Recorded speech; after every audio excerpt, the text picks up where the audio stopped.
అందరికీ నమస్కారం. ఈరోజు నాతో పాటు తత్వం చారిటబుల్ ట్రస్ట్ వ్యవస్థాపకులు, ఆది శంకరాచార్య భక్త సమాజ వ్యవస్థాపకులు, భారతీ తీర్థ పురస్కార గ్రహీత శ్రీ పసల్లపాటి బంగారయ్య శర్మ గారు ఉన్నారు. అలాగే మిత్రులు హిందూ జనశక్తి లలిత్ కుమార్ గారు కూడా ఉన్నారు.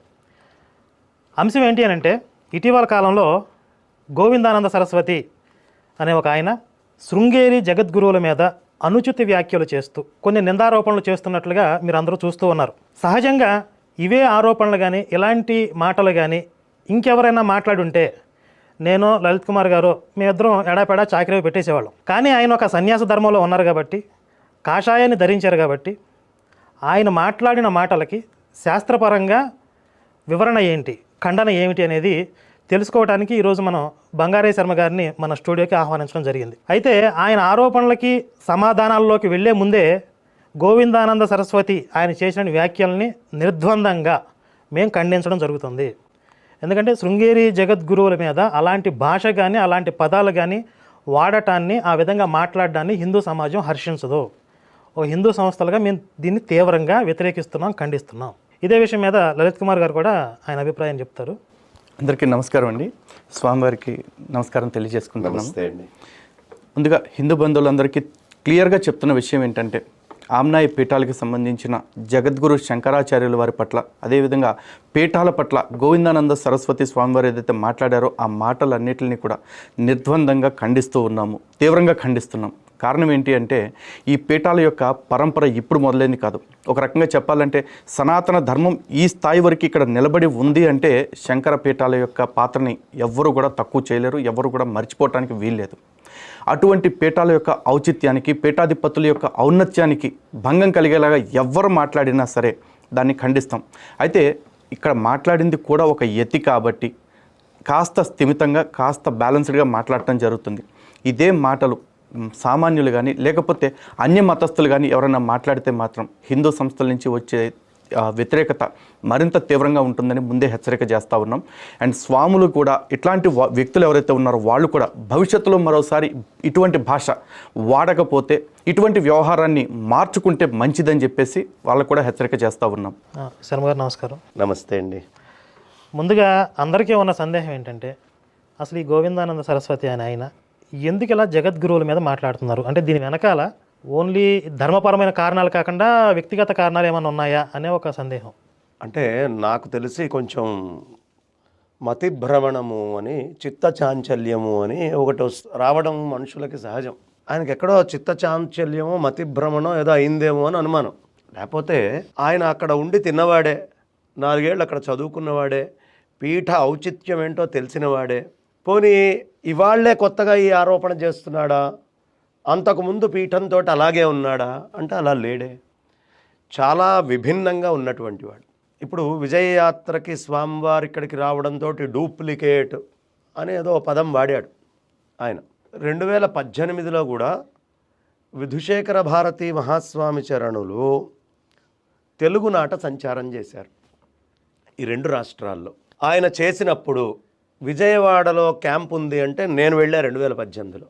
అప్పటికి దండము చేతిలో కమండలం పట్టుకొని జగద్గురువుల కోసం ఆగి, వారి సంచారం నుంచి వస్తుంటే లేచి నిల్చొని వారికి సాష్టాంగ దండ ప్రణామాలు చేసి, జగద్గురువులు అనేటటువంటి సంబోధన కూడా చేసి, విధుశేఖర భారతి స్వామివారినే. మరి 2018లో అంత వినయ విధేయతలుండి 2022 ఆ ప్రాంతంలో కూడా ఆయన ఆంజనేయ స్వామి వారికి సంబంధించిన ఓ రథాన్ని చేసి, జగద్గురువులు అంటూ ఆయనే టైటిల్ పెట్టి మరి ఆయన ఫేస్బుక్లో రిలీజ్ చేసి, ఇంత చేసినటువంటి అంత ఉత్తమమైనటువంటి భక్త శిఖాగ్రణికి ఎందుకు మార్పు వచ్చింది? చిత్త చాంచల్యం అయిందా? ఆయన మార్పు ఉందా? డాక్టర్కి ఏమన్నా చూపించాలా? చూసుకోవాలి. అదేదో నాకేమనిపించింది అంటే, ఈయన ముందు కాస్త తుని స్వామి వారి దగ్గర ఉన్నారు అని విన్నా, హంపి స్వామివారి దగ్గర ఉన్నారు అనేది ప్రత్యక్షంగా నాకు తెలుసు, శ్రీరామ్ అనే పేరు మీద. అక్కడి నుంచి శృంగేరికి వెళ్ళారు. వెళ్ళి శృంగేరిలో అక్కడే 4 ఏళ్ల పాటు ఉండి తిని చదువుకొని అన్నీ చేసి ఆ పీఠం పరిస్థితి ఏంటో స్థాయి తెలుసు. అక్కడి నుంచి ద్వారకా బదరి ఉభయ పీఠాధీశ్వరులు స్వరూపానంద సరస్వతి స్వామివారి దగ్గరికి వెళ్ళాడు. వెళ్ళినప్పుడు కూడా చాలా భక్తిగా పీఠానికి వచ్చి నమస్కారం చేయటం అన్నీ చేస్తూ ఉండేవాడు. ఉన్నట్టుండి స్వరూపానంద సరస్వతి స్వామివారు బ్రహ్మీభూతులైన తర్వాత కూడా ఆయన వచ్చారు ఫలానా వాళ్ళకి పీఠము ఫలానా అని కాస్త ఏదో వ్యవహారం చేయడానికి. ఆయనకు అక్కడి నుంచే ఈ మృతానందం, ఈ చచ్చు తెలివితేటలన్నీ అక్కడే మొదలైనాయండి. ఇది అమృతానందం కాదు, మృతానందం అక్కడ మొదలైంది ఆయనకి. ఎప్పుడైతే 6 శిష్యులుండి 6లో మాకు పీఠం రాలేదు అనే పదం వచ్చిందో, ఎలా ఉంటుందంటే అధికారం నాకు వస్తుంది అని ఆశించిన వాడికి అధికారం రాలేదనుకోండి, ఈ ప్రపంచంలో 4 దారుణమైన ఉంటాయి. అధికారశ్చ గర్భంచ రుణంచ స్వానమైథునం ప్రవేశకాలే సంతుష్టి నిర్గమే ప్రాణ సంకట. అధికారం కానీ, కడుపు కానీ, అప్పు కానీ, అదేవిధంగా 2 కుక్కల కలయిక కానీ, ప్రవేశకాలే సంతుష్టి, వచ్చేటప్పుడు చాలా ఆనందంగా ఉంటుంది, దానికోసం ఎదురు చూస్తూ ఉంటారు.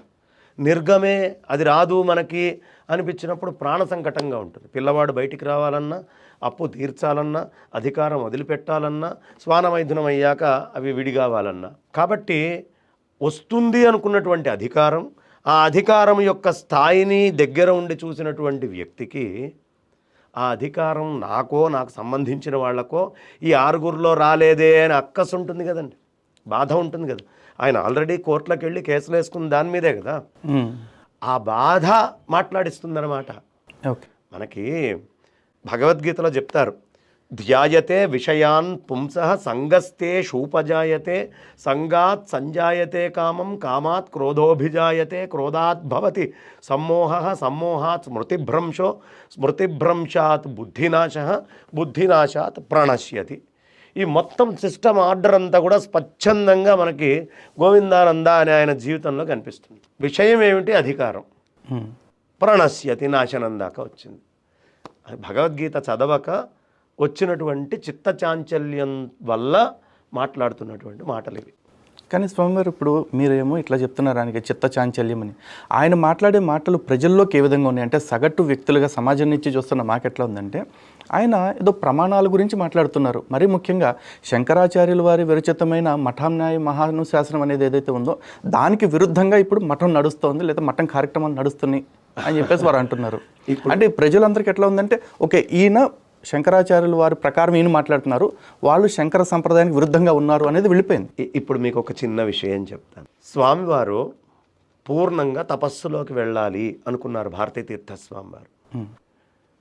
ఆయన ఉత్తరాధికారిగా విధుశేఖర భారతీ స్వామివారిని నియమించి ఆయన ఆజ్ఞాపించారు, నాయన ఇక్కడి నుంచి జాగ్రత్తగా ధర్మ ప్రచారము సంచారము అన్నీ చేస్తూ మనకి ఏం కోరుకుంటామండి శంకరపీఠం నుంచి?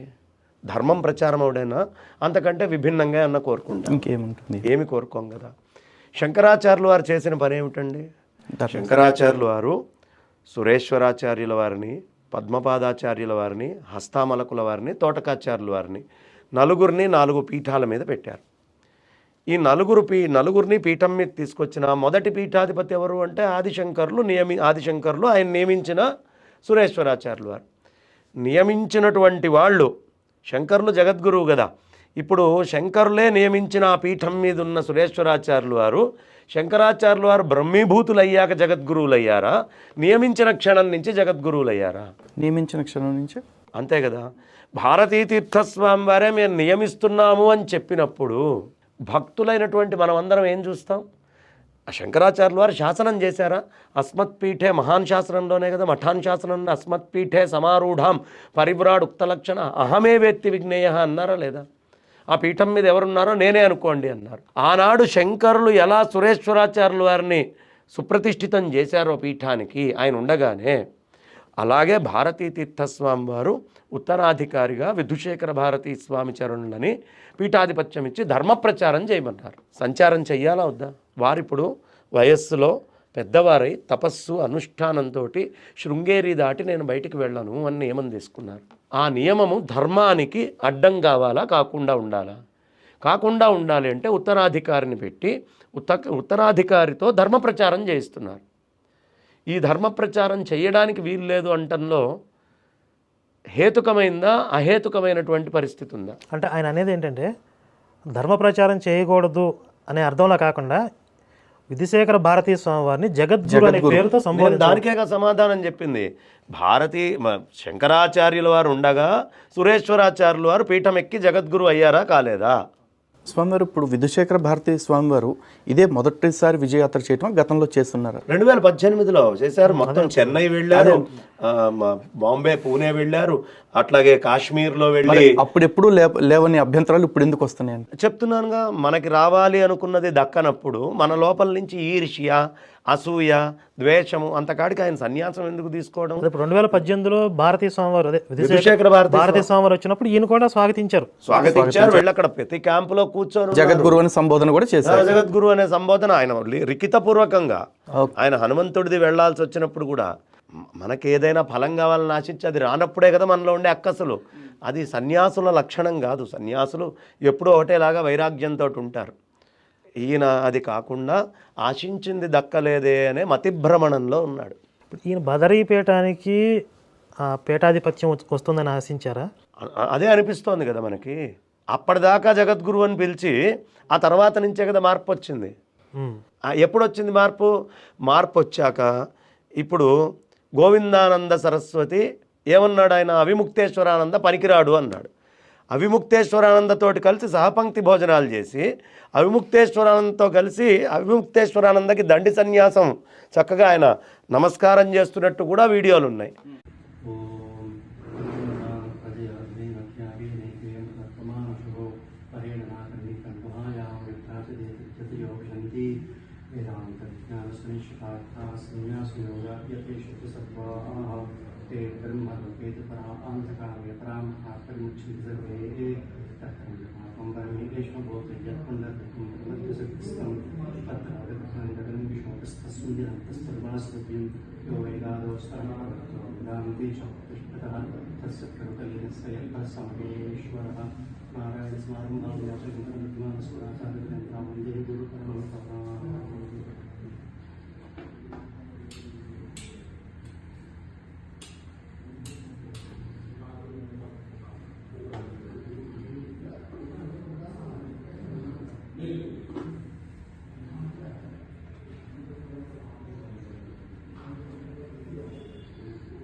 మనం అంత జ్ఞానివై, అంత బద్ధుడివై, అంత ధర్మశాస్త్రం అన్నవాడివి గోవిందానంద సరస్వతి స్వామి వారికి దండం ఎలా పెట్టావు అని అడిగారు. అంటే అవిముక్తేశ్వరానంద స్వామి వారికి దండం ఎలా పెట్టావు అని అడిగారు గోవిందానందని. అంటే ఆయన అన్నాడు, ఈయన శృంగేరి వెళ్తారు, జగద్గురువులకి దండం పెట్టడం ఎలాగో తెలీదు అంటే నేను అప్పుడు ఆయనకి చేసి చూపించాను ఓకే అని ఆయన ముందే చేశాడు. చేశాక అస్తు అని ఆయన ఆనందంగా చక్కగా చేతులెత్తి చెప్తే దండం పెట్టి అక్కడ కూర్చోమని చెప్తే పై కూర్చున్నాడు. స్థాయి అది. అవిముక్తానందేశ్వర స్వామి వారికి ఆ హోదా స్థాయి లేకపోతే ఆయన కూర్చోమంటే కూర్చొని ఆయన ఎలా చేయాలో అంటే చేసి చూపించి మీ స్థాయి ఏంటో ఆయన జీవించి ఉండగా అర్థమైంది కదా. మరి మీ గురువులను ఎందుకు మీరు అడగలేదు? ఇంకొకటి, అవిముక్తేశ్వరానంద సన్యాసానికి పనికిరాడు అది కూడా ప్రధానంగా అని మీరు అన్నప్పుడు సన్యాసం ఇచ్చింది ఎవరు? మీకెవరు దండం ఇచ్చారో ఆయనే మీకంటే ముందు ఆయనకి దండం ఇచ్చారు. ఇప్పుడు మీరు ఎవరిని ధిక్కారం చేస్తున్నారు? మీకు ఇచ్చినటువంటి గురువు గారినే ధిక్కారం చేస్తున్నారు, ఆయన పనికిరాడని. ఆయన జీవించి ఉండగా మీ గురువు గారిని ఎందుకు అడగలేదు? ఫస్ట్ క్వశ్చను, ఆయన జీవించి ఉండగా మీరు స్వరూపానంద సరస్వతి మహారాజుని మీరు ఎందుకు అడగలేదు? స్వామి ఈయనకి పనికిరాదు కదా, ఈయనకి దండం ఎలా ఇచ్చారు, ఈయనకి దండము తీసేయండి, లేకపోతే మీరు దండం వదిలిపెట్టేయండి అని అడగాలిగా స్వరూపానంద సరస్వతి మహారాజుని. అప్పుడు ఎందుకు అడగలా? అప్పుడు అడిగితే ఆయన సమాధానం చెప్పేవారు. ఇక్కడ ఇంకోటి, దండం అంటే విధుశేఖర భారతీ స్వామి వారు దండాన్ని వదిలేసి తిరుగుతున్నారు అని అంటున్నారు. ఇలా అసలు సంప్రదాయం తెలియని దండం వారి వెనకే ఉంటుంది, ఒక బ్రహ్మచారి చేతిలో ఉంటుంది. అది బ్రహ్మచారి దగ్గర ఉంచుకొని, ఎందుకు అంటే మన జనాలు ఎలా ఉంటారయ్యా అంటే మీద పడిపోతూ ఉన్నారు. ఎక్కడ ఎప్పుడు ఎవడు అంటుకుంటాడో అర్థం కాకుండా వచ్చి మీద పడిపోయేటటువంటి పరిస్థితులు ఉంటాయి. దండము ఎప్పుడూ స్వామివారితో పాటే ఉంటుంది. ఒక బ్రహ్మచారి ఆధీనంలో దాన్ని ఉంచుతారు, జాగ్రత్తగా రక్షిస్తారు. ఆ దండమే ప్రధానం, యతికి అన్నిటికంటే ప్రధానం దండము. ఆ దండాన్ని జాగ్రత్తగా ఉంచుకోవాల్సినటువంటి బాధ్యత పీఠముది. అది వారు చూసుకుంటారు. దండం పోని ఇప్పుడే పక్కన పెట్టారా, అప్పటి నుంచి పెట్టుకుంటూ వచ్చారా? భారతీ తీర్థ మహాస్వామి చరణులైనా, విధుశేఖర భారతీ స్వామి వారైనా, అంతకుముందు అభినవ విద్యా తీర్థ స్వామి వారు, వాళ్ళందరూ చేసిన పనే కదా. ఇవాళ కొత్తగా ఏదో ఈయన మొత్తము అప్పటి నుంచి చూస్తుందే పీఠం. మరి ఇవాళ ఉన్నట్టుండి అర్ధరాత్రి జ్ఞానోదయం అయింది ఆయనకి. కరెక్టే స్వామి వారు. ఇక్కడ మీరు ఇంత ప్రశ్నలు నిన్ను అడుగుతున్నారు, బాగానే ఉంది. కానీ మొన్న మీరు చేసిన వీడియోలో గోవిందానంద సరస్వతి గారిని చాలా దారుణంగా మాట్లాడారు. సుంఠ అని, లేకపోతే ఇంకో రకంగా వాడారు. మరి అప్పుడు మీకు అనిపించలేదా యతినింద చేస్తున్నాను, ఆయన కూడా ఒక సన్యాసే కదా, దండ సన్యాసి కదా అని? మీకు ఒకటి చెప్తానండి, అది కరెక్టేనా భాష? మీ ఊరు ఎమ్మెల్యే అవతల అపోజిషన్ పార్టీకి సంబంధించిన వాడు ముఖ్యమంత్రిగా ఉన్నారు. మీ ఇంట్లోకి వచ్చి ముఖ్యమంత్రి గారిని యాంటీ కాన్స్టిట్యూషనల్, ఎందుకు ఈ ఉదాహరణ చెప్తున్నాను అంటే, ఆయన కాన్స్టిట్యూషనే, ఒకే ప్రెసిడెంట్ ఉంటాడు, ఒకే వైస్ ప్రెసిడెంట్, మనం ఆ స్థాయిలో మాట్లాడాం కదా, అందుకని చెప్తున్నా. మన ఇంటికి వచ్చి మన ఇంట్లో తిట్టారనుకోండి, నువ్వు ఎమ్మెల్యేనే, లెజిస్లేటివ్ పొజిషన్లోనే ఉన్నావు, కానీ నీకంటే ఉన్నతమైనటువంటి వాళ్ళని నువ్వు దుర్భాషలు ఆడినప్పుడు నీలో వైరాగ్యం ఎక్కడుంది? నువ్వు యతివి ఎక్కడయ్యావు? యతి అంటే ఎలా ఉండాలి? అవునా? యతి వదిలిపెట్టాల్సినవన్నీ వదిలిపెట్టాలి కదా. అవన్నీ వదిలిపెట్టావా? ఆ ఈషణాత్రయం నీలో తిరుగుతోంది కదా. నువ్వు ఎవరి గురించి మాట్లాడుతున్నావో మర్చిపోయావు కదా. జగద్గురువుల విషయంలో వారిని మాట్లాడిన మాటలు నేను నా నోటితోటి చెప్పలేను. ఒకటిది, అది కూడా పక్కన పెట్టేయండి. అందుకు జగద్గురువులు ఏం మాట్లాడట్లా, వారు పూర్ణ స్థితప్రజ్ఞులుగానే ప్రశాంతంగా ఉన్నారు. నేను ఒక వీడియో చేసిన తర్వాత నాకు ఒక లిఖితపూర్వకమైన ఫేస్బుక్ లెటర్ పెట్టాడు. వీడు బంగారయ్య శర్మ, డూడు బసవన్నలాగా, అంటే గంగిరెద్దుల్ని ఆడించేవాడు వచ్చినట్టుగా, ప్రబుద్ధుడు, కలియుగ పతివ్రత, ఈ పదాలు నన్ను వాడాడు. ఆయన ఎతైతే లిఖితపూర్వకమైనటువంటి దాంట్లో ఎదుటివాడిని, వీడికి మోకాలులో బుద్ధి ఉంది, కలియుగ పతివ్రత, ఈ పదాలు నన్ను వాడకూడదుగా. నన్ను వాడినప్పుడు నేను కూడా మాట్లాడతా కదా తిరిగి. నువ్వు దేన్ని మాట్లాడింది, నన్ను మాట్లాడావు, అప్పుడు నేను నీకు సమాధానం చెప్తాను కదా. Every action has N equal and opposite reaction. ఇప్పుడు నువ్వు ఎతివి ఎప్పుడై ఉండేవాడివి? బంగారయ్య శర్మ గారు, ఆయన అని మాట్లాడితే నేను కూడా గోవిందానంద సరస్వతి వారు అనేవాడిని. నువ్వు సుంఠ, త్వం సుంఠ అంటే త్వం సుంఠ అంటాం కదా, అనకుండా ఎందుకు ఉంటాం?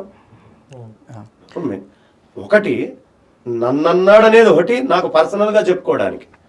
రెండేమిటి, గాజులు తొడుక్కోమంటున్నాడు అండి నన్ను. గాజులు తొడుక్కోమంటామేమిటి? ఆయన బుద్ధి ఉందా, బుర్రలో గుజ్జుందా? నేను ఓ ప్రశ్న అడిగా. నేనేమడిగా, నాయన ధర్మశాస్త్రం ధర్మశాస్త్రం అని నువ్వు అంటున్నావు. ధర్మశాస్త్రం ప్రకారం అష్టవర్షాత్ 8 ఏళ్ల కల్లా బ్రాహ్మడికి ఉపనయనం కావాలి, లేదా కొంచెం గ్రేస్ టైం కల్పించారు. ఆ గ్రేస్ టైం కూడా దాటిపోయిన తర్వాత 20 ఏళ్లకి వాడు ఏం చేసినా బ్రాహ్మడయ్యే అవకాశం లేదు. నువ్వు ఇప్పుడు బ్రాహ్మడికే దండం ఇవ్వాలి అని నువ్వు అడుగుతున్నప్పుడు నీకు 20 ఏళ్లకు ఉపనయనం చేస్తే నువ్వు బ్రాహ్మడివి కాదు కదా. నువ్వు బ్రాహ్మడివే కానప్పుడు నీకు సన్యాసం ఎలా పనికొచ్చింది? ఇది నేను వేసిన ప్రశ్న. ఇప్పుడు నువ్వు పెద్దవాళ్ళని నువ్వు ప్రశ్న వేస్తున్నావు, నేను నిన్ను ప్రశ్న వేశా. నిన్ను ప్రశ్న వేస్తే నువ్వు నాకేం చేయాలి? సమాధానం చెప్పకపోగా కలియుగ పతివ్రత గాజులు వేసుకొని తిరగడం అంటే అంత లోకు అయిపోయింది ఆడవాళ్ళు అంటే. ఎవరో ఒక తల్లి గాజులు వేసుకొని నెప్పులు పడితేనే నువ్వు పుట్టావు. అంత తీసి పారేసినట్టుగా నువ్వు సన్యాసం తీసుకున్నంత మాత్రాన నకర్మణాన ప్రజయాన్ని నువ్వు లేవు. ఎయిర్పోర్ట్లో దిగంగానే నువ్వు ముందే ఫోన్ చేసి మీడియాను రెడీ చేసుకుంటున్నావు. ఎయిర్పోర్ట్లో దిగంగానే మీడియా సమావేశం, బయటికి వెళ్తే మీడియా సమావేశం. ఎవరు నొంక పెడుతున్నావయ్యా?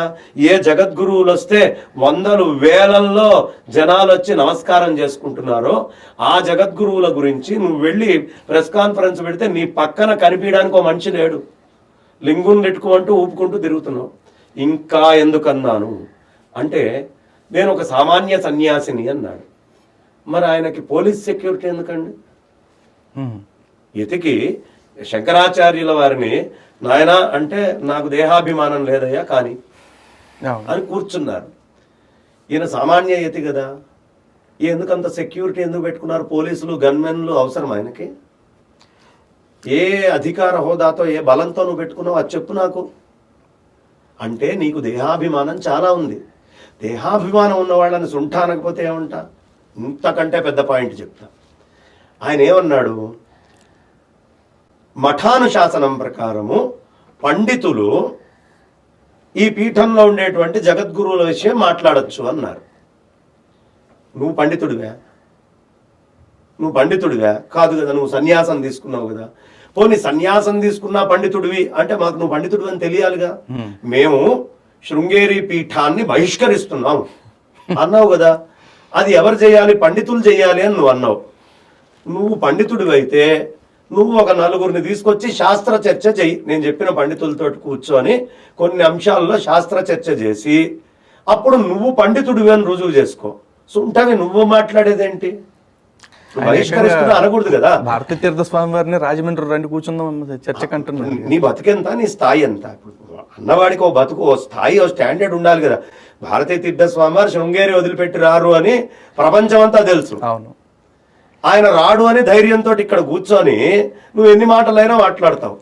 ఇంకొక 2 కాదు, అయిపోలేదండి. సుంఠ అనే పదం వాడటం అది చాలా పెద్ద భాష్యం రాయాల్సినటువంటి మాట లలిత్ గారు అడిగింది. మామూలు మాట కాదు, అది పెద్ద భాష్యం రాయాలి. ఇప్పుడు నువ్వు పండితుడు అని రుజువు చేసుకున్నాక బహిష్కరించడమో ఏదో ఒకటి చెయ్యాలి. నువ్వే సుంఠవి అని నేను చెప్తున్నా. నేను శాస్త్రార్థ సభ ఒకటి ఏర్పాటు చేస్తా, వచ్చి ఆ పండితులతోటి శాస్త్ర చర్చ చేసి నేను పండితుండే అని వాళ్ళ దగ్గర సర్టిఫికేట్ తీసుకున్నాక అప్పుడు నువ్వు కూడా పండితుల లిస్టులోకి చేరి అప్పుడు మిగతా పండితులతో జగద్గురువులు చేసినటువంటి నిర్ణయం గురించి మాట్లాడదాం. ఇప్పుడు నీ స్థాయి కాదు కదా. శంకరాచార్యుల వారు నీకు ఆ హోదా, ఆ స్థాయి, ఆ స్టాండర్డ్ ఇవ్వలేదుగా. లేని స్టాండర్డ్ తీసుకొచ్చి నెత్తినెందుకు పెట్టుకుంటున్నావు నువ్వు? అది ఇంకొక పెద్ద దోషం. అంతకంటే గొప్ప విషయం, భారతీ తీర్థస్వామి వారు వైశ్యులకి దండం ఇచ్చారు అని స్టేట్మెంట్ ఇచ్చాడు ఆయన. అవును, ఎక్కడిచ్చారు? విధుశేఖర భారతీ స్వామివారికి తప్ప నాకు తెలిసి ఇంకెవరికి దండం ఇవ్వలేదు స్వామివారు. వైశ్యులకి దండం ఇచ్చారు అనే ఆరోపణ అబద్ధపు ప్రచారం అవుతుందా కాదా? ఖచ్చితంగా. ఎవరో 400 ఏళ్ల నుంచి వైశ్యులకు ఒక పీఠం ఉందండి. వాళ్ళు పరంపరగా 400 ఏళ్ళుగా చేసుకుంటూ వస్తున్నారు. వాళ్ళు ఎవరో ఎన్నుకొని ఎవరో పీఠం ఇచ్చి వాళ్ళు స్వామివారి దగ్గరకు వస్తే స్వామివారు ఆశీర్వదించాలా, చీపో అని అసక్షించుకోవాలా? అలా ఎలా చేస్తారు? ఇప్పుడు గోవిందానంద సరస్వతి స్థాయిలో ఉండరు కదా అందరూ. వాళ్ళు అంతటా బ్రహ్మాన్ని చూసేటటువంటి వాళ్ళు. శంకర్లే చెప్తారు కదా, నువ్వు నా మందిరకు వచ్చావు, ఇప్పుడు కాషాయం వేసుకొని చాలా మంది వెళ్తున్నారండి. ఎవరు వస్తే ఇప్పుడు నువ్వు కాషాయం వేసుకొని ఎందుకు వచ్చావు, పక్కకు జరుగు అంటారా? ఈయనే ఉన్నారు, ఈయన పక్కనే కాషాయంతో వేరే వాళ్ళు ఉన్నారనుకోండి, వేరే సంప్రదాయాలు, ఇప్పుడు దయానంద సరస్వతి సంప్రదాయంలో ఇంకో రకరకాలుగా కాషాయం వేసుకొని చాలా మంది వస్తున్నారు. వాళ్ళు ఎవరిని తిట్టి నువ్వు పో చీ అనలేదు కదా ఈయన.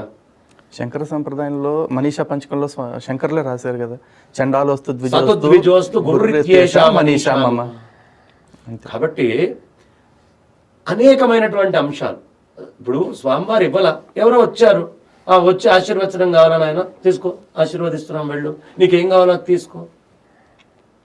వీరు కల్పన చేసి వీరు ఆ దండాన్ని ఇచ్చి వీరు ఏర్పాటు చేస్తే దండము శృంగేరి జగద్గురువులు ఇచ్చారు అనేది రుజువు చేసుకోవాలి. ఇంకా సుంఠ అంటానికి చాలా ఇప్పుడు మామూలుగా ఠా గట్టిగా బలకాలి. ఇప్పుడు ఈ సుంఠ గోవిందానంద అంటానికి ఇంకొక గొప్ప ఉదాహరణ చెప్తాను. శృంగేరి వెళ్ళాడు, శారదా అమ్మవారు మా స్వర్ణహంపికి వచ్చేస్తున్నారు, వచ్చే సంవత్సరం ఇదంతా శ్మశానంలాగా ఉంటుంది, ఇక్కడ ఏం జరగదు శృంగేరిలో. ఎంత నోరు దూల కాకపోతే ఏది పడితే అది మాట్లాడటం, ఎంత పడితే అది మాట్లాడటం అన్నాడు.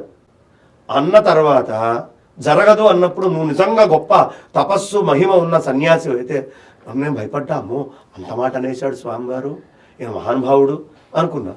కానీ తర్వాత సంవత్సరం ప్రతి సంవత్సరం కంటే ఇంకా ఎక్కువ వైభవంగా శృంగేరిలో అమ్మవారికి ఉత్సవాలు జరిగినాయి. ఆ తర్వాత ఇంకో సంవత్సరం కూడా ఉత్సవాలు జరిగినాయి. 2 సంవత్సరాలు ఆగకుండా ఉత్సవాలు జరిగినాయి. అంటే ఏమిటి? పోయింది, విషయం లేదనే కదా. ఇప్పుడు విషయం ఉంటే శపించాడండి. శృంగేరిని, స్వామివారిని, పీఠాన్ని, అమ్మవారిని కూడా శపించి శాసించేటటువంటి స్థాయిలో ఉన్నటువంటి సుంఠయతి. ఆ మాట నిజం కాలేదుగా. అయ్యుంటే అమ్మో అమ్మో గోవిందానంద అని పటం పెట్టి పూజ చేసేవాడిని. ఇప్పుడు పటం ఎందుకు పెట్టి పూజ చేస్తా? నీ చేతిలో ఉన్న దండం మారణాయుధం నాయన, అది దండంగా పనికిరాదు, దాన్ని మీ మీద ప్రయోగిస్తే బాగుంటుంది జనాలందరూ అని చెప్పాను. అందుకని నేను మీకు ఇప్పుడు కన్విన్స్ అయిందా నేను చెప్పిన మాటలతోటి? ఎందుకు సుంఠ అన్నాననేది అర్థమైంది కదా? అర్థమైంది. ఇంకొకటి, విధుశేఖర భారతీయ స్వామివారి విషయంలో నియమాలు శాస్త్రాలు అంటూ మాట్లాడుతున్నారు, దానికి మీరు వివరణ ఇచ్చారు. తీవ్ర అభ్యంతరకరమైన విషయం ఏంటంటే, పెద్ద స్వామివారిని కూడా బంగారానికి ఆశపడి, ఏదో ధనానికి ఆశపడి అక్కడ పీఠాధిపత్యం ఇచ్చారు అని వ్యక్తిగతమైనటువంటి ఆరోపణ చేశారు. అంటే దీన్ని ఎలా చూస్తున్నారు అసలు? ఇప్పుడు నేను ఒకటి చెప్తాను. ఆయన 4 ఏళ్ళు ఉన్నాడు పీఠంలో, 4 ఏళ్ళు ఎస్ఎఫ్టీగా తిండి తిన్నాడు, అవునా? 4 ఏళ్ళు స్వామివారు చక్కగా అక్కడ ఉండడానికి, తిండికి, ఆ లైబ్రరీలో అన్నిటికీ పెట్టారు. ఈ 4 ఏళ్ళు ఈ మహానుభావుడి దగ్గర నుంచి ఏమి ఆశించి స్వామివారు అన్నం పెట్టారు? రోజు చుట్టుపక్కల గ్రామాలు కానీ అక్కడ కానీ మీరు వెళ్తే కళకళలాడిపోతూ భోజనాలు చేస్తూ ఉంటారు. 20,000, 25,000 చుట్టుపక్కల ఊళ్ళకి వంటలు చేసి పంపించి అనేక మఠాలు పెట్టి ధర్మాలు అన్ని నడుపుతూ ఉండేటటువంటి వాళ్ళకి బంగారపు సింహాసనం, అసలు శృంగేరి పీఠం స్థాయి తెలుసా? వాళ్ళకి ఎక్కడెక్కడ ఏ అవస్థలోనే వాళ్ళకే పూర్తిగా తెలియదు. రాజుగారి దగ్గరికి వెళ్ళి ఈ రోజు కూరగాయల కోసం రాజుగారు ఈయనని గొప్పగా పొగిడారు తిండికి అంటే ఎలా ఉంటుందో, ఎంత అజ్ఞాన హాస్యాస్పదంగా ఉంటుందో. శృంగేరి పీఠం వారు ఒక కన్ను సైగతోటి ఇలా అంటే చాలు, సిగ్నల్ తెలిస్తే తీసుకొచ్చి ఇచ్చే భక్తులు ఉన్నారు పీఠానికి. ఉన్న ఆస్తులు సరిగా నిర్వహించుకోవటానికి ఆసక్తి లేక వదిలేసుకుంటున్న ఆస్తులు చాలా ఉన్నాయని వింటున్నాం. అసలు ఎలాంటి మాటలు మాట్లాడితే కొంచెం అతికెట్టుగా ఉండాలి. ఓసారి భిక్షావందనం ఆయన దగ్గర ఎందుకు తీసుకున్నారు, గోవిందానంద దగ్గర పనికిరాదు కదా, మేము చెప్తే ఉండే జనాలందరికీ భిక్ష పెట్టి, అరే నీకున్న స్వర్ణాంపిలో తిండి పెట్టడానికి దిక్కులేదు, నువ్వే లింగులు నెట్టుకుంటూ తిరుగుతున్నావు. నువ్వు భారతీయ తీర్థస్వామి వారికి శృంగేరి పీఠంలో భోజనం ఒకరోజు పెడతావు, పీఠానికి 1 సంవత్సరం పాటు భోజనాలు ఏర్పాటు చేయి, నీ స్థాయి ఏంటో నీకు తెలుస్తుంది. అసలు ఏమీ తెలియకుండా కేవలం అజ్ఞానంతో, ఇప్పుడు నాలుక నోట్లోంచి శబ్దం, దానికైనా ఖర్చు ఉందా? ఫ్రీగా నోట్లోంచి బయటకు వస్తుంది. చేసేటటువంటి వాడికి తెలుస్తుంది భారం, అనేవాడికి ఏం తెలుస్తుంది? కాబట్టి దీనికి ఆశపడ్డారు, బంగారానికి ఆశపడేటటువంటి స్థాయి. మొన్న సువర్ణ భారతి ఉత్సవాల్లో జగద్గురువులు వచ్చిన పండితులకి చేసినటువంటి పని, ఆ నిర్వాహకులకి ఇచ్చినటువంటి బంగారం విలువ చేయదు ఆ పీఠం. అది ఈ ఆరోపణ విన్నప్పుడు ఈ నాకు డబ్బుల కోసం ఆలోచిస్తారు అని. అది వ్యాఖ్యాన సింహాసన పీఠం, శంకరాచార్యుల వారు స్థాపించినటువంటి పీఠం. అదే ఆ పీఠము అంత స్థాయి పీఠాన్ని బంగారుమయం చేశారు. ఇది ఎప్పటి నుంచో రజతమయంగా ఉంది. సో ఇప్పుడు వెండి రథాన్ని బంగారు రథం చేయరండి. చేసుకుంటాం. దాంట్లో రూపాయి కోసం ఆశించేటువంటి స్థాయి. ఎంతో మంది ఇస్తా అన్న డబ్బుల్ని రిజెక్ట్ చేశారు స్వామివారి. కానీ మాకు అమ్మవారు ఇస్తుందండి, మీరు అక్కర్లేదు అని ఇంతమందితో చెప్పారు. నాకు తెలుసు, 2 కోట్లు ఇచ్చి అదేదో చేస్తామంటే వద్దండి మాకు అమ్మవారు. అహంకారంతో మాట్లాడితే రూపాయి తీసుకోరు స్వామివారు ఈ రోజుకి. అట్లాంటి స్వామివారిని పట్టుకొని ఔచిత్యం లేకుండా అజ్ఞానంతో దీనికేదో ఆశపడ్డారు. వాళ్ళు ఆశపడే స్థాయి. వీడికి ఆశ ఉంది కాబట్టి వీడికి ప్రపంచం అంతా అట్లాగే కనిపిస్తుంది. మేధ, దుర్మేధ అని 2 ఉంటాయండి. మేధ అంటే ఆవుకు ఆకలేస్తుంది అనుకోండి, తీసుకొని వెళ్ళి గడ్డి వేశాడు. ఆ ఆవు పచ్చిగడ్డి తప్ప ఎండుగడ్డి తినదు. పచ్చిగడ్డి సంపాదించి తీసుకెళ్ళి దాని ముందు వేయటాన్ని మేధ అంటారు. ఈ మన గోవిందానంద లాంటి వాళ్ళది ఎట్లా ఉంటుందంటే దుర్మేధ. నేను తీసుకొని వెళ్ళి ఆవుకి ఆకుపచ్చ రంగులో ఉన్న కళ్ళజోడు పెడితే ఆ ఎండుగడ్డి పచ్చగా కనిపిస్తుంది కాబట్టి గడ్డి తింటుంది. దీన్ని దుర్మేధ అంటారు. ఇది మొత్తము దుర్మేధ, కువ్యాఖ్యలు, తెలివి తక్కువగా మాట్లాడేటటువంటి అంశాలు. ఇది ప్రపంచమంతా తెలుసు. ఇప్పుడు బ్రాహ్మణ సంఘాలన్నీ ఆయన ఎందుకు తిడుతున్నాయి? మీరైనా ఇక్కడ కూర్చొని ఇమీడియట్గా ఆయన మాట్లాడే ప్రతి మాటని మేము ఖండిస్తున్నామని చెప్పే ఎందుకు మొదలు పెట్టారు? లేదు, బాచంపల్లి వారు వాళ్ళు ఉన్నటువంటి పండితులు పెద్దలు అందరూ కూడా జగద్గురువులు వస్తే అక్కడ కూర్చొని మోకరిల్లు ఎందుకు నమస్కారాలు చేస్తున్నారు? భారతీ తీర్థస్వామి వారు తీసుకున్న నిర్ణయం గొప్పది కాకపోతే పండితులు హర్షిస్తారా? ఆ పండితులందరూ తాంబూలాల కోసం పోయి కూర్చున్నారు అన్నాడు. అంటే ఎంత నీచ స్థాయిలో ఆలోచిస్తున్నాడు చూడండి. ప్రపంచంలో ఈయన తప్ప మిగతా వాళ్ళందరూ చెడ్డోళ్ళే. వాళ్ళతోటి కూర్చొని 5 నిమిషాలు మాట్లాడటానికి పనికిరాడు. వాళ్ళు చెప్పులు వేసుకొని బయటిప్పితే ఆ చెప్పులని తుడిచి పక్కన పెట్టడానికి కూడా పనికొస్తాడో రాడో అనుమానమే నాకు ఆ పండితులు. అలాంటి పండితుల్ని పట్టుకొని నోరు జారినట్టుగా దుర్భాషలాడుతున్నారు. దీనికి చాలా గొప్ప శిక్ష ఉంటుందండి, వరుణదండన. అదేంటో కూడా చెప్తాను మీకు. అంటే ఈ చిల్లర ఆరోపణ విన్నప్పుడు నాకు అర్థమైపోయింది ఇది వ్యక్తిగత కక్ష అని. ఎందుకంటే భారతీయ తీర్థ స్వామివారు అంటే సాక్షాత్గా ప్రధానమంత్రి స్థాయి వాళ్ళే వచ్చి ఆయన ముందు సాష్టాంగం చేస్తారు. ప్రెసిడెంట్లు అందరూ వెళ్ళి అక్కడ దండం పెట్టిన వాళ్ళే. ఆయనకి బంగారం మీద ధనం మీద ఆయనకి వ్యామోహం ఏంటి, అవసరం ఏంటి? అంత వ్యామోహం ఉంటే రోజుకు 30,000 మందికి వంట పెడితే, భోజనం పెడితే ఎంత అవుతుందండి? అదే చాలా. బంగారపు సింహాసనం చేయించుకోలేరా? ఎవరి దగ్గరైనా రూపాయి తీసుకొని భోజనాలు పెడుతున్నారా? వాళ్ళకి బంగారు సింహాసనం పెద్ద విషయమా? శృంగేరి చూడని బంగారం చూడని మాన్యాలు అయితే కొత్తగా చెప్పొచ్చు. టిప్పు సుల్తాన్ లాంటి వాడు ఇచ్చినటువంటి ఆస్తులు కానివ్వండి, పూర్ణయ్య గారు పీఠాల నుంచి హరిహర బుక్కరాయలు ఇచ్చిన కిరీటాలు కానివ్వండి, ఇవాళ ఎంత ఇచ్చారు వాళ్ళు రాజులు వచ్చి అట్లా కూర్చుండేవాళ్ళు. ఒక కర్ణాటక సింహాసన ప్రతిష్టాపనాచార్య, కర్ణాటక రాజ్యాన్ని ఆంధ్ర, ద్రవిడ, కర్ణాటక, కేరళ, అదే విధంగా మన మధ్యప్రదేశ్, గోవా, 8 స్టేట్స్. అసలు విద్యానగర సామ్రాజ్యం ఏర్పడటానికి మూలమే విద్యారణ్య స్వామి వారు 12వ జగద్గురు శృంగేరికి తీసుకొచ్చి ఇవాళ మీరిద్దరు ఇట్లా బొట్టు పెట్టుకున్నా, నేను బొట్టు పెట్టుకున్నా, ఆడవాళ్ళంతా చీర కట్టుకున్నా, మెట్టెలు వేసుకున్నా, మంగళసూత్రాలు వేసుకున్నా, ఈ సనాతనమైనటువంటి వైదిక ధర్మం మీద జరిగేటటువంటి దాడిని కాపాడినటువంటి పీఠమే శృంగేరి పీఠం. అయితే సామ్రాజ్య స్థాపన చేసి ఆ పీఠానికి బంగారపు సింహాసనానికి ఆశపడ్డారు అంటే. ఈ గోవిందానంద గారు ఇన్ని మాటలు చెప్తా ఉన్నారు, శంకరాచార్యుల వారి పరంపరకి వీళ్ళు విఘాతం కలిగిస్తున్నారని మాట్లాడుతున్నారు కదా. ఈయన ఒక స్టేట్మెంట్ ఇచ్చారు, అసలు శృంగేరిలో శారదా అమ్మవారు ఎప్పుడో వెళ్ళిపోయారు, ఆ విషయం మీకు తెలుసు మాకు తెలుసు అన్నారు. శంకరాచార్యుల వారేమో తాను స్థాపించిన ఈ పీఠంలో శారదా అమ్మవారు ఆచంద్ర తారార్కం నిలిచి ఉంటారని ఆయన చెప్పారు. ఇప్పుడు ఈయన మాట అనటం వల్ల శంకరాచార్యుల వారు వాక్కు కూడా వృధా అయిపోయింది అన్నట్టు ప్రచారం చేయటం కాదా? అది వారికి ఏమైనా శోభనిస్తుందా? 100% ఆది శంకరాచార్యుల వారు తీసుకొని వచ్చి కలియుగాంతం దాకా భక్తుల్ని ఇక్కడ బ్రోవాలమ్మా, నువ్వు ఉండాలి, అనుగ్రహించాలి అని చెప్పి సుప్రతిష్ఠితం చేస్తే ఆదిశంకరుల మాటని ఖండించడం. మరి దీని విషయంలో ఎందుకని అనుకున్నంతగా అంటే సమాజంలో స్పందించాల్సిన వాళ్ళు అందరూ ఇంకా చాలా మంది మిగిలిపోయారేమో అనిపిస్తుంది. ప్రతి ఒక్కళ్ళు కూడా రావాలి, ఈ విషయంగా వారు మాట్లాడిన వ్యాఖ్యలు ఏవైతే ఉన్నాయో వాటిని అందరూ ఖండించాలని కోరుకుంటారు. అందరూ ఖండిస్తున్నారండి, అనుమానం ఏమక్కర్లేదు. ముందు స్పందించాల్సినటువంటి మా లలిత్ గారు, కరుణాకర్ గారు, బ్రహ్మశ్రీ వద్దిపర్తి పద్మాకర్ గారి కార్యక్రమానికి శ్రీలంకకు వెళ్ళి ఆలస్యం చేశారు అనుకుంటున్నా. అలాగే అందరూ అడావుళ్లలో ఉన్నారు. తప్పకుండా దిగ్విజయంగా అన్నీ కూడా ఖండించబడతాయి. పండితులకి జ్ఞానులు వాళ్ళు ఎవరైనా పోనీ గోవిందానందం సపోర్ట్ చేస్తున్నామని ఒక్క పండితులు వచ్చారండి? లేదు. ఎవరైనా ఒక్కళ్ళు పండితుల్లో లేదు. ఎందుకు రాలేదు? నీ దగ్గర విషయం ఉంటే వచ్చేవారు. వాళ్ళకు ఒక్క జ్ఞానం ఉంది. కాషాయ దండ మాత్రేణ యతి పూజ్యో న సంశయ. కాషాయము దండము ఒక్కదాన్ని అడ్డం పెట్టుకుని యతుల్ని ఎప్పుడు పూజించాలి అని. కానీ కలియుగం కదా, దీనికి కూడా వ్యుత్పత్తి చెప్పచ్చు.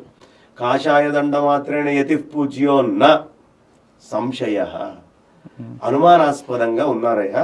కాషాయ దండం వేసుకున్నంత మాత్రం కలియుగంలో గోవిందానందలు ఉంటారు, మీరు దండం పెట్టకండి. శంకరాచార్యుల వారు మోహమ్మద్ గరంలో చెప్పారు కదా ఒక మాట, కాషాయాంబర బహుకృత వేష అంతే పశ్యన్ అపిచ అపశ్యతి మూఢో అపశ్యతి మూఢో చెప్పారు, ఆయన చెప్పారు.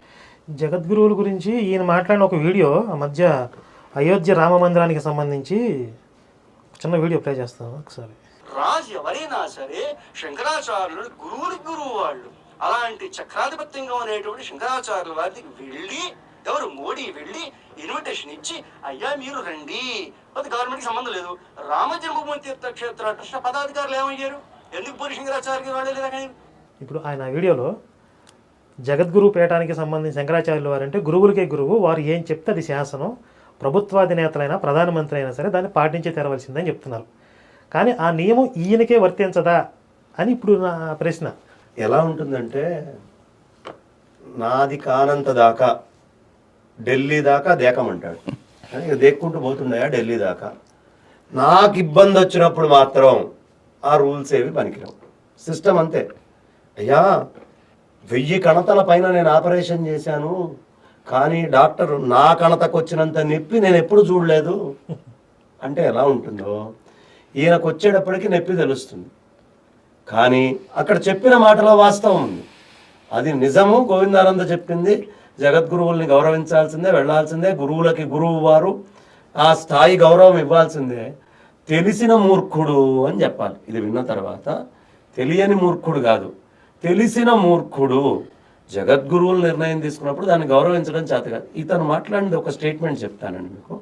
సుప్రీంకోర్టులో స్టే ఇచ్చారు కాబట్టి భారతీ తీర్థస్వామి వారి మాట మేము లెక్క పెట్టము అన్నట్టుగా తీసేసాం. ఇప్పుడు మీకు సుప్రీంకోర్టు ఇంపార్టెంటా, మీరు సన్యాసం తీసుకున్నారు, జగద్గురు పరంపరలో ఉండే జగద్గురువులు ఇంపార్టెంటా? సుప్రీంకోర్టులో ఇంకా చాలా జడ్జిమెంట్లు ఇచ్చినాయి, అవన్నీ మీరు అంగీకరిస్తున్నట్టేగా యతిగా. ఇప్పుడు ఎవ్రీ స్టేట్మెంట్ ఆఫ్ సుప్రీంకోర్టు చాలా ప్రధానము అని చెప్పినప్పుడు శంకరాచార్య పీఠం మీద ఎవరు ఉండాలి అని భారతీ తీర్థస్వామి వారి కంటే సుప్రీంకోర్టు చెప్పేదే ప్రధానము అని మీరు అన్నప్పుడు, సుప్రీంకోర్టు చెప్పినటువంటి అన్ని తీర్పులు నీ ధర్మశాస్త్రం కంటే కూడా ప్రధానమైనవి ఉంటాయి కదా, నిన్ను ఖండించేవైనా అవన్నీ నువ్వు ఏకరువు అంగీకరించినట్టేనా? ఈ ప్రశ్నకి ఏం సమాధానం చెప్తాడు? సుప్రీంకోర్టు రూల్స్ ప్రకారం చూసుకుంటే ఇద్దరు ఇష్టపడి ఒక రూమ్కి వెళ్ళిపోయినా పర్వాలేదు, వాళ్ళకి రూల్స్ నైతికత వాటితో సంబంధం లేదు. అంగీకరిస్తున్నారు గోవిందానంద గారు.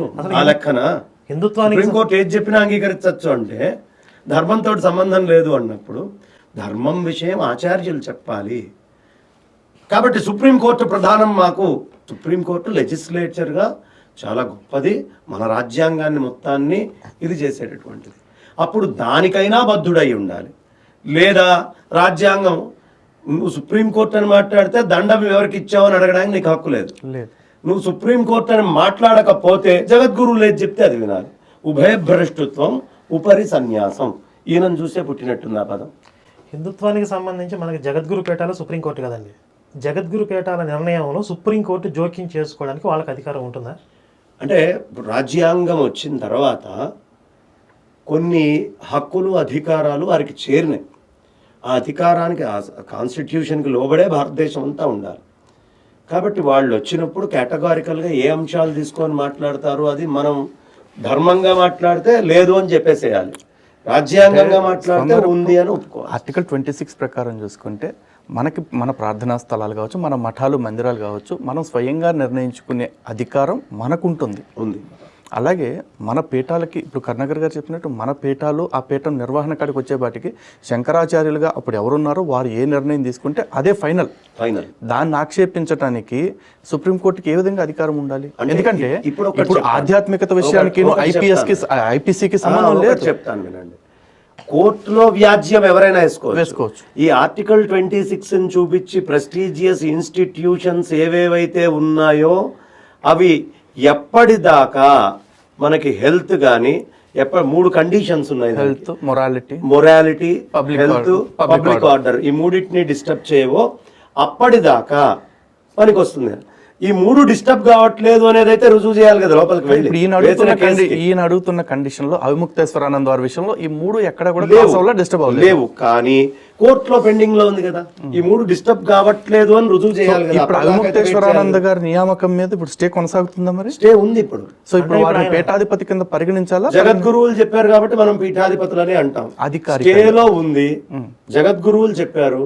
అధికారికంగా కోర్టు ఇస్తే తప్ప ఒప్పుకోను అని ఆయన అంటున్నాడు కాబట్టి అన్ని కోర్టు తీర్పుల్ని ఆయన అంగీకరించేవాడు. ఆ కోర్టు తీర్పు కూడా ఆయన అంగీకరించి దానికోసం ఆయన లాంటి వాళ్ళు వెయిట్ చేస్తారు.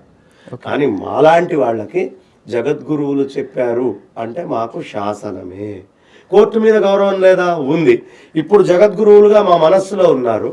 అప్పుడు విఖ్యాతంగా బయట కోర్టు నుంచి ఆర్డర్ తెచ్చుకొని పైన కూర్చొని ఉంటారు. అంటే గురుధిక్కారం లేదు నా మనస్సులో. నాకు తెలిసిన ఇప్పుడు నాకు ఉన్నటువంటి రైట్ ప్రకారం, నాకు ఒక ఫండమెంటల్ రైట్స్ ప్రకారం నేను ఆయన్ని జగద్గురువు అని అనుకోవచ్చు. అవిముక్తేశ్వరానంద స్వామి వారిని సెలెక్ట్ చేసింది, ఎంపీ చేసింది ఎవరండి? అవిముక్తేశ్వరానంద స్వామి వారికి దండము, సన్యాసం అంతా ఇచ్చి ఒక లిఖితపూర్వకమైనటువంటి లెటర్ ఇచ్చిన వారు కూడా స్వరూపానంద సరస్వతి స్వామి వారే. ఆ హోదాలో ఆయన పుష్పగిరి పీఠాధిపతుల అద్భుతమైనటువంటి స్వర్ణోత్సవాలు, 50 సంవత్సరాల దీక్ష తీసుకున్నటువంటి ఉత్సవాలు జరిగినప్పుడు ఆ హోదాలోనే స్వామివారు ఉత్తరాధికారిగా పుష్పగిరి పీఠానికి పంపించిన రికార్డు ఉందా లేదా? ఉంది కదా. అప్పుడు నేనే అవిముక్తేశ్వరానంద స్వామి వారి పక్కన కూడా తిరిగినవాడిని. వారి పక్కన నేను ఉన్నాను. ఉత్తరాధికారిగా అంగీకరించింది జగద్గురువులు మాట్లాడు. ఆ తర్వాత కదా వీళ్ళందరూ వెళ్ళింది ఆ పీఠంలోకి. సన్యాసం ఇచ్చేటప్పుడు ఎమ్మెల్యే అయిన ప్రతివాడికి సీఎం అయ్యేది ఉంటుంది కదా, కానీ బలం ఉండద్దు దానికి తగ్గదు. సో ఇప్పుడు మాకు అవిముక్తేశ్వరానంద గారు మెయినా సెకండరీనా అనేదాన్ని తీసుకోకుండా శృంగేరి పట్ల, శృంగేరి మహాస్వామి వారి పట్ల, అదేవిధంగా విధుశేఖర స్వామి వారి పట్ల ఈయన చేసిన వ్యాఖ్యల విషయంగా అయితే తీవ్రమైన మనస్తాపంతో ఉన్నామండి. ఖచ్చితంగా దీన్ని మేము ఖండిస్తున్నాము. అందరం ఖండించాలి. భవిష్యత్తులో ఎవ్వరూ కూడా ఇట్లా మాట్లాడకుండా ఉండాలి, మహాసన్నిధానం విషయంలో కావచ్చు, సన్నిధానం వారి విషయంలో కావచ్చు, మాట్లాడకుండా ఉండాలంటే ఏం చేయాలి? ఇప్పుడు పూర్వము ధర్మదండము అని పీఠాలకు ఉండేదండి. ఇవాళ ఒక గుళ్ళో ఎవరైనా తప్పుగా మంత్రం చదివారు, పూర్వం తప్పుగా చదివితే వీడు ఇలా కావాలని చెప్పినా తీసుకోకుండా ఇలా చదువుతున్నాడండి, తప్పుడు కువ్యాఖ్యలు చేస్తున్నాడండి అన్నప్పుడు ఆ ధర్మం విషయంలో దండించే హక్కు పీఠాలకు ఉండేది. బట్ కాన్స్టిట్యూషన్లో ఆ దండము తీసేసుకున్నారు. ఇప్పుడు మంత్రం తప్పు చదివాడు, లేదు క్రియ తప్పు చేశాడు అంటే ఎక్కడ వీడు లయబులు? ఎక్కడా లేదు.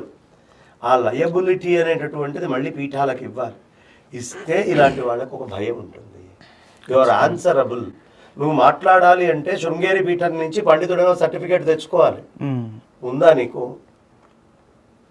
లేదు కదా. ఆ సర్టిఫికెట్లు కూడా అవసరం. ఈ పరిగణాల్లో, ఈ ఏరియాలో, ఈ సంప్రదాయానికి సంబంధించి ఎవరైనా ఏదైనా పెట్టాలి అంటే జగద్గురువుల అనుమతి ఉండి అక్కడ ఉండే పండిత పక్షాన్ని గెలిస్తే తప్ప అవకాశం లేదు. కానీ ఇప్పుడు అలా లేదు. ఇప్పుడు ఎవరికి పడితే వాడు సెల్ఫ్ డిక్లేర్డ్. వైజాగ్లో సెల్ఫ్ డిక్లేర్డ్ పీఠం చూడాల, సెల్ఫ్ డిక్లేర్డ్ పీఠాలు వస్తున్నాయి. వాళ్ళు ఇష్టం వచ్చినట్టు వాళ్ళు ఏది పడితే చేస్తారు. ఈ సెల్ఫ్ డిక్లేర్డ్ పీఠాల వల్ల దెబ్బ. దీన్ని రెగ్యులరైజ్ చేసి మనం భక్తులమైన అందరం శృంగేరి జగద్గురువులు ఏది చెప్తే అది శాసనం అని ఇంటింటా మనం తెలుసుకోవాలి. దక్షిణాదికి శంకర సంప్రదాయాన్ని పాటించే అందరికీ శృంగేరియే పరమావధి. అక్కడ జగద్గురువులు ఏది చెప్తే అదే శాసనం. ఈ సంప్రదాయానుసారం వారి సంప్రదాయాల వాళ్ళని నియంత్రించడానికి ఒక వ్యవస్థ ఉంటే మంచిది. ఉండాలి. లేకపోతే ఎవరు కంట్రోల్ చేసేది? ఇంకా తీవ్రమైన ఘాటైన వ్యాఖ్యలు కూడా ఆయన దగ్గర నుంచి వచ్చాయి. సంపూర్ణంగా శృంగేరి మఠ ప్రక్షాళన చేస్తున్నాము అని కూడా మాట్లాడారు. తప్పకుండా ఆయనకి సంపూర్ణంగా శృంగేరి మఠ ప్రక్షాళన చేయాలి అనే కోరిక ఉంటే, ఆ అమృతానందం ఆయనలో గనక ఉంటే, ఆ అమృతానందంతోటే ఉంటే, ఆ అమృతానందంతో వచ్చి తలా ఒక చీపిరి కట్ట ఆయనతో పాటు ఆయన శిష్యులు మిగతా వాళ్ళందరూ కూడా ఒక్కొక్క చీపిరి కట్ట తీసుకొని వచ్చి సంపూర్ణ శృంగేరి మఠ ప్రక్షాళన శుద్ధి చెయ్యొచ్చు. ఎందుకంటే అప్పుడైనా చేసినటువంటి పాపము కొంచెం పక్కకు పోతుందేమో. ఏంటి ఈయన చేసేది ప్రక్షాళన అర్థమైందండి. రాజమండ్రి పోయి స్వామివారు వెళ్ళేటటువంటి ముందు టైంలో అది ఎప్పుడో నిర్ణయం అయి ఉంటుంది, హఠాత్తుగా పిడుగులాగా వచ్చి సమాధానం చెప్పకుండా వెళ్ళిపోయారన్నాడు. ఈ వచ్చారు. ఇప్పుడు ఊళ్ళో వాళ్ళంతా పిండి కొట్టుకుంటే కోతులు తలకాయలు కొట్టుకున్నాయట.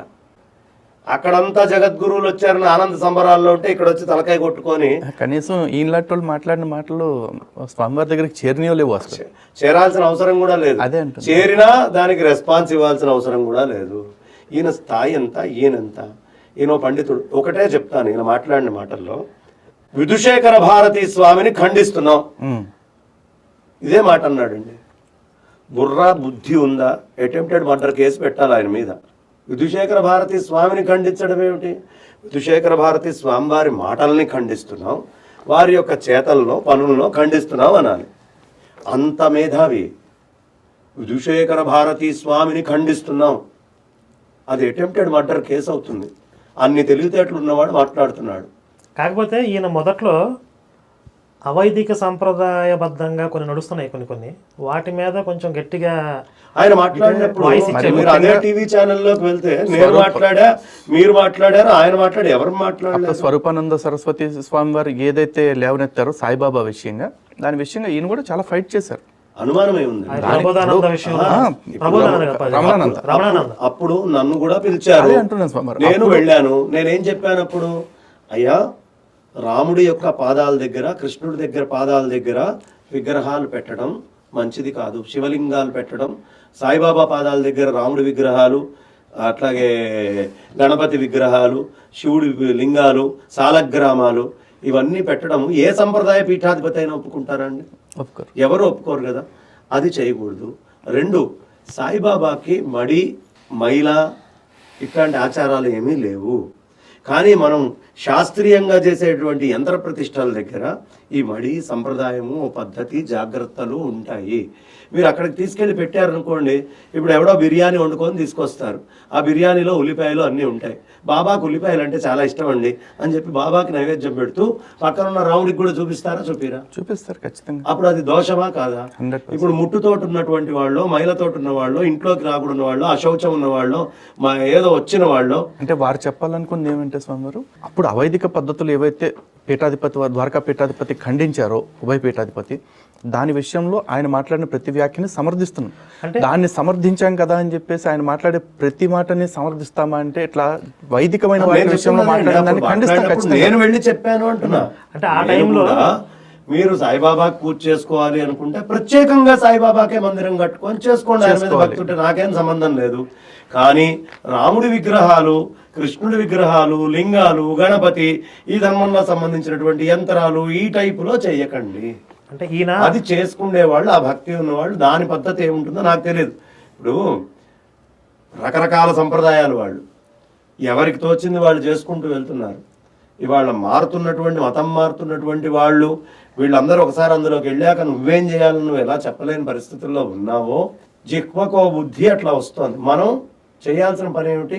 ఏది సత్యమో అది మాట్లాడాలి. సత్యం నువ్వు మాట్లాడినప్పుడు అది సత్యం అని నేను కూడా చెప్తాను, అసత్యం మాట్లాడినప్పుడు ఇది అసత్యం అని నేను కూడా చెప్తాను. ఏ విషయంలో అయినా నిర్ద్వంద్వంగా ఆయన వెనకాల తిరగడానికి మనమేమి ఇది కాదు కదా.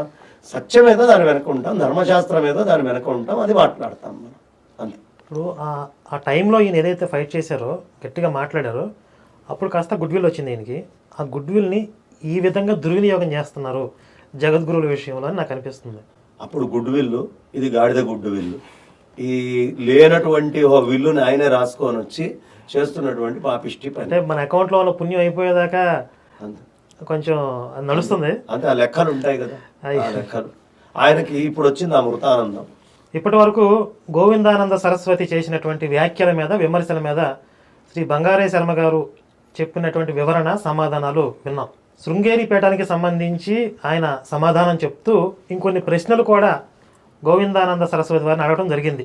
20 ఏళ్లకి ఉపనయనం జరిగిన వ్యక్తికి దండి సన్యాసం ఇవ్వచ్చని ఏ శాస్త్రం చెప్తుంది? మరి దీని మీద శాస్త్ర చర్చకి ఆహ్వానిస్తూ ఉన్నారు. పండితులు తీసుకొస్తాం, కావాలంటే గోవిందానంద సరస్వతి వచ్చి శాస్త్రపరంగా దీన్ని నిరూపించుకోవచ్చు అని బంగారే శర్మ గారు చెప్తున్నారు. 1 నెల రోజుల్లోపు దీనికి ఒక గడువు కూడా ఇస్తున్నారు, ఒక 1 నెల రోజుల పాటు. 1 నెల రోజుల లోపు ఆయన రెస్పాండ్ అయితే దీని మీద ఒక పండిత చర్చ ఏర్పాటు చేద్దామని చెప్తున్నారు. అవసరమైతే మన శివశక్తి లేదా హిందూ జనశక్తి వేదికగానే దీన్ని ఏర్పాటు చేయవచ్చు.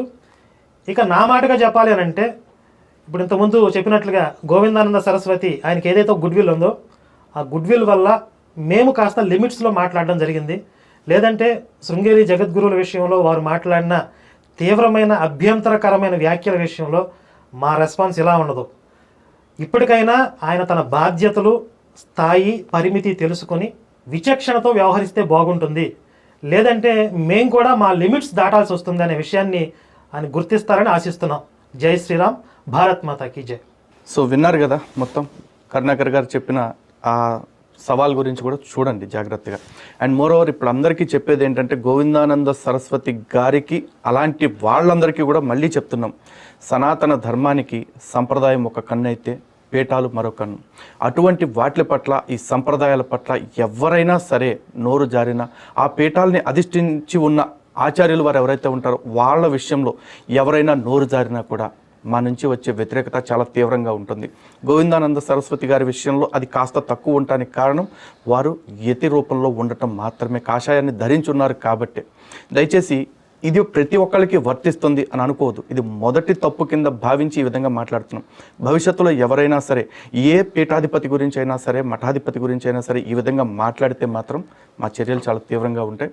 దయచేసి అటువంటివి రాకుండా ఉంటే మంచిది. ఎందుకంటే ప్రధానమంత్రులు, రాష్ట్రపతులు, ముఖ్యమంత్రులు కూడా గౌరవించే పీఠాల విలువని తగ్గించే ప్రయత్నం చేసి సనాతన ధర్మానికి గనక అది విఘాతం కలిగించే పరిస్థితి తెస్తుంటే ఎలాంటి వాళ్ళ విషయంలో అయినా సరే మా చర్య చాలా తీవ్రంగా ఉంటుంది. మళ్ళీ చెప్తున్నాం, ఇటువంటి వ్యాఖ్యలు ఎవరు చేసినా దాన్ని తీవ్రంగా ఖండిస్తున్నాం. జగద్గురువుల యొక్క ఆచార్యత్వాన్ని సంపూర్ణంగా అంగీకరిస్తూ వారి శిరస్సు వంచి వారి ముందు పాదాభివందనాలు చేసుకుంటూ సెలవు తీసుకుంటున్నాం. జై శ్రీరామ్, భారత్ మాతాకి జై.